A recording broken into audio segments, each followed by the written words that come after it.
Kiwi, everybody. Kiwi Woody here. Right. We've been painting parts, yada yada yada. And so I've been under here cleaning, painting the chassis. I had the original brake booster, the brake master cylinder that has leaked on 2 occasions, and brake fluid had come down here, fried all this up, so it was back to bare steel, but it wasn't too rusty. I mean, I had it acid dipped and covered in phosphoric acid back in whenever. Okay, there's the engine. It's an old school 308. They were 308s up to 1974 when they flipped over to a 5 litre class. A 308 is 5,166 cc's, but this has the later VN style heads. The VN flowed 40% better than the original 308 style heads, the fuel injected heads, and they used to have side-by-side exhaust valves in the original 308 head, and then they went to inlet, outlet, all the way through, because when they were racing, they used to have hot spots and it could damage the cylinder heads, because there was 2 exhausts side by side. What else can I tell you about it? This was all amped up. Everything's been amped up to race spec. They put shims and washers and heavier springs from the fuel pump. The oil pump is all cranked up. It's high volume and high pressure, but the problem is I've done this to try and stop the oil blowing out when it's in full revs. That's a genuine V8 supercars inlet manifold, because back in the day, who else were using a carburetor on a fuel injected engine, right? Obviously that is part of the rules of V8 supercars. So they had to manufacture. That is apparently the best flowing 308 inlet manifold. So I just painted anything that was rusted, cleaned it all up. Remember, this vehicle's 50 years old, and it was fully redone in 2003. Alrighty, so that's the engine. A V8 supercars has 10.1 compression ratio, which means it's 200 psi when it's compressed in the cylinder, and this has 10.5 to 1 compression ratio, so this has 210 psi. So I have more compression than a V8 supercars, but I have a 500 lift cam and they have a 700 lift cam, which means the valves will open to 19 millimeters, and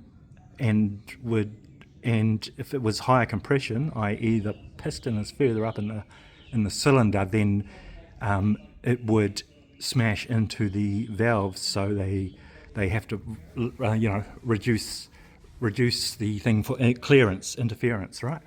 Anyway, so this is about 316 cubic inches. It's about 5.2, I guess.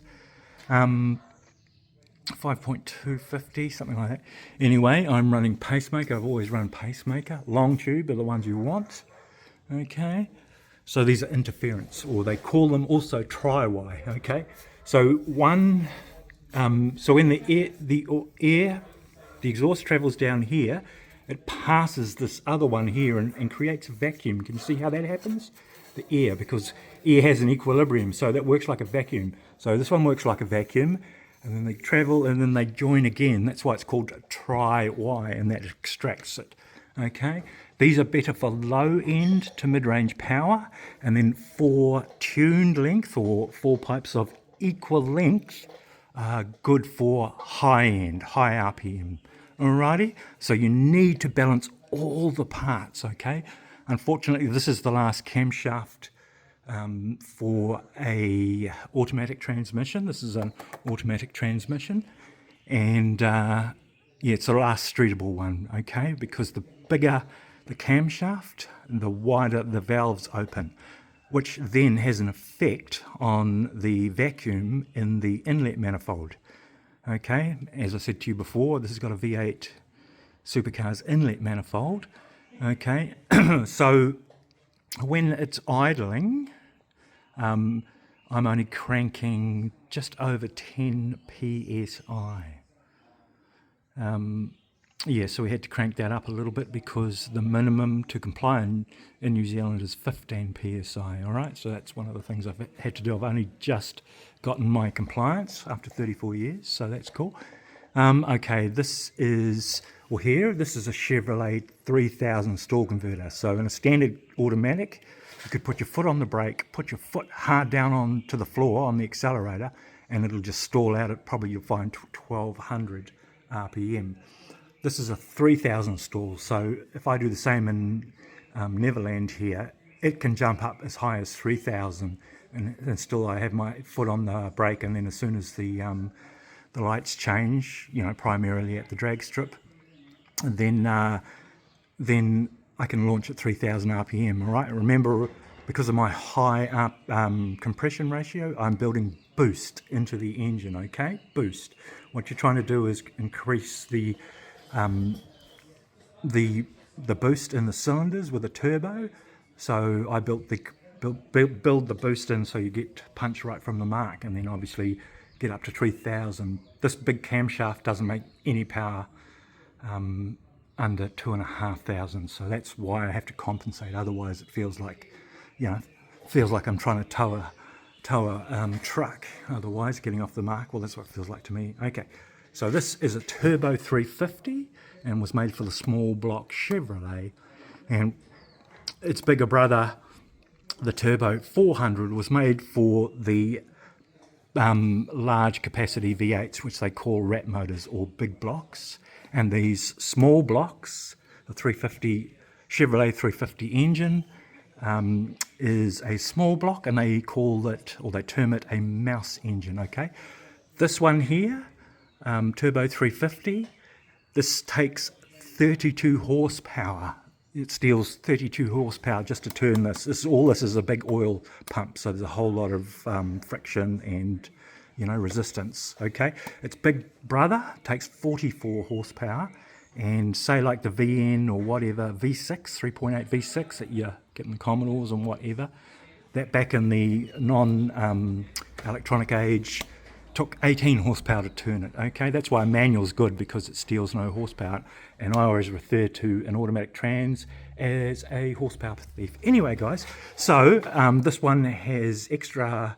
This one has it's reprogrammed, has a shift kit, so there's no lag between gears. It's just bang, bang, bang, and it has a full manual valve body. Basically, if you're in a standard car and you're going along at 160 kilometers an hour and you pull it down into first gear or low gear, whatever, it will not go there. This one will. Okay, it's fully manual.